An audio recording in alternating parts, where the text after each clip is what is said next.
Hello my dear students, welcome back to our YouTube channel Educational Point. I am Jyoti ma'am and I am here with my new video on the topic Types of Topology. और video को start करने से पहले मैं आपसे कहना चाहूँगी please subscribe my channel, also like and share this video. और अब चलते हैं आज के सेशन की तरफ। Star topology. Star topology uses a central hub through which all components are connected. Star topology एक central hub use करता है जिसके थ्रू सारे components connect होते हैं। In a star topology, the central hub is the host computer and at the end of each connection is a terminal. Star topology में जो भी सेंट्रल हब होता है वो होस्ट कंप्यूटर कहलाता है और जितने भी कंप्यूटर या वर्क स्टेशन एंड पॉइंट में कनेक्ट होते हैं उसको टर्मिनल कहते हैं।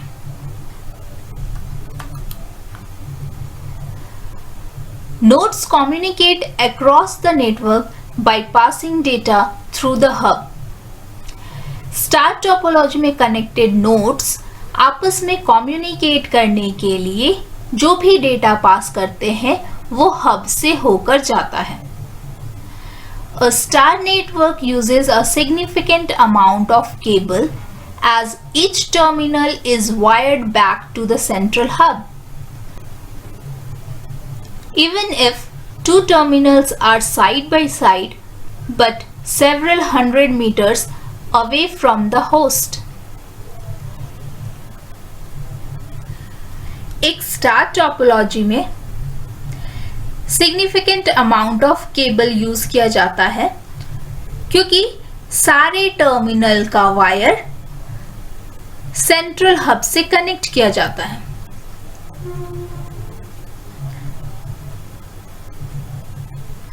और ऐसा तब भी किया जाता है जब दो टर्मिनल्स एक दूसरे के साइड बाय साइड हैं पर वो होस्ट से 100 मीटर्स अवे हैं। तब भी हर एक टर्मिनल से वायर होस्ट के पास जाता है एंड देन होस्ट से दूसरे टर्मिनल के पास जाता है। The central hub makes all routing decisions and all other workstations can be simple.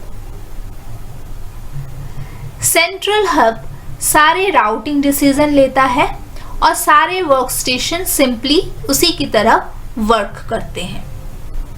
तो हम बात कर रहे हैं स्टार टोपोलॉजी के बारे में। चलिए अब एक फिगर के थ्रू स्टार टोपोलॉजी को समझते हैं। This is the picture of star topology. You can see in this picture that a central computer is connected with all the other computers.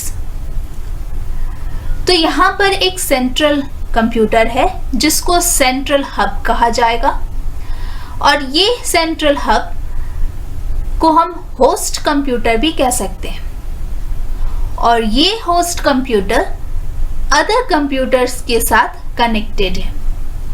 ये अदर कंप्यूटर्स टर्मिनल कहलाएगा। तो आप इस picture के through देख सकते हैं कि दो कंप्यूटर्स साइड बाय साइड हैं बट वो आपस में कम्युनिकेट करने के लिए सेंट्रल हब से होकर डेटा को ट्रांसफर करते हैं।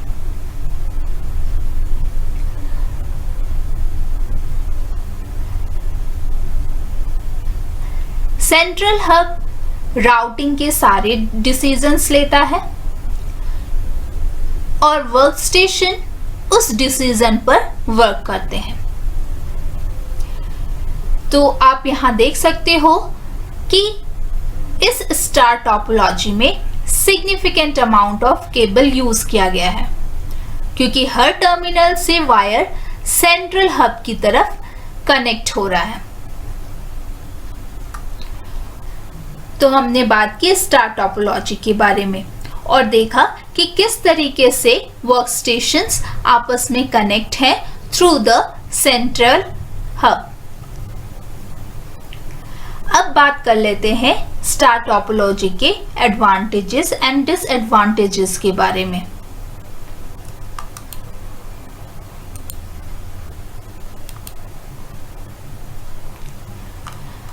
तो सबसे पहले बात कर लेते हैं एडवांटेजेस ऑफ स्टार टोपोलॉजी के बारे में। Number 1, installation and configuration of network is easy. Star topology का इंस्टॉलेशन और कॉन्फ़िगर करना इजी होता है। Number 2, expansion and modification of star network is easy. Star topology का एक्सपेंशन और मॉडिफिकेशन करना भी आसान होता है। Number 3, fast performance with few nodes and low network traffic. क्योंकि हर एक नोड्स सेंट्रल हब से कनेक्ट होता है, इसीलिए उनका परफॉर्मेंस फास्ट होता है और नेटवर्क ट्रैफिक भी कम होता है। Number 4, single computer failure does not affect the network. Star topology में क्योंकि हर एक सिंगल कंप्यूटर सेंट्रल हब से कनेक्ट होता है, इसीलिए अगर सिंगल कंप्यूटर फेल हो जाए तो नेटवर्क पर उसका कोई भी असर नहीं पड़ता है। Number 5, hub can be upgraded easily. Central hub को अपग्रेड करना बहुत ही आसान होता है।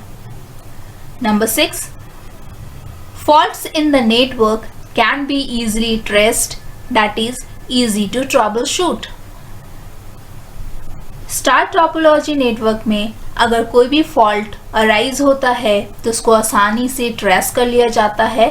इसका मतलब ट्रबल शूटिंग आसान होता है। तो ये कुछ एडवांटेजेस हैं स्टार टोपोलॉजी के लिए। अब हम बात करते हैं डिसएडवांटेजेस की।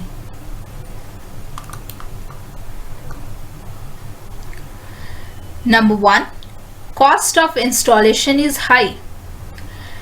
स्टार टोपोलॉजी का कॉस्ट इंस्टॉलेशन हाई होता है क्योंकि इसमें ज़्यादा केबल की ज़रूरत होती है।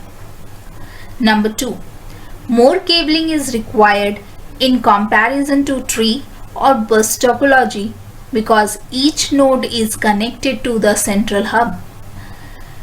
स्टार टोपोलॉजी में ज़्यादा केबलिंग की ज़रूरत पड़ती है क्योंकि इसमें हर एक नोड सेंट्रल हब से कनेक्ट किया जाता है।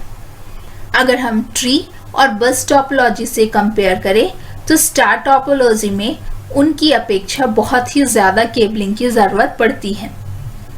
Number 3, expensive in use. क्योंकि मोर केबलिंग की ज़रूरत पड़ती है इसीलिए ये एक्सपेंसिव भी होता है।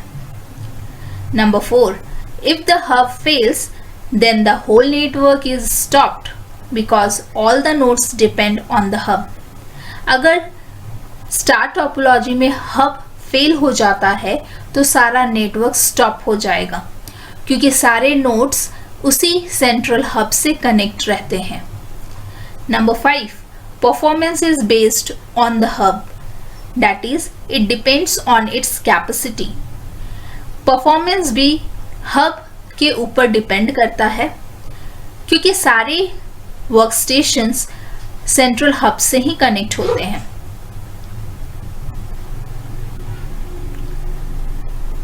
तो यहाँ हमने बात कर ली है advantages and disadvantages of star topology के बारे में और ये भी जान लिया है कि किस तरीके से स्टार टोपोलॉजी में वर्कस्टेशंस आपस में कनेक्ट होते हैं और किस तरीके से वो इंफॉर्मेशन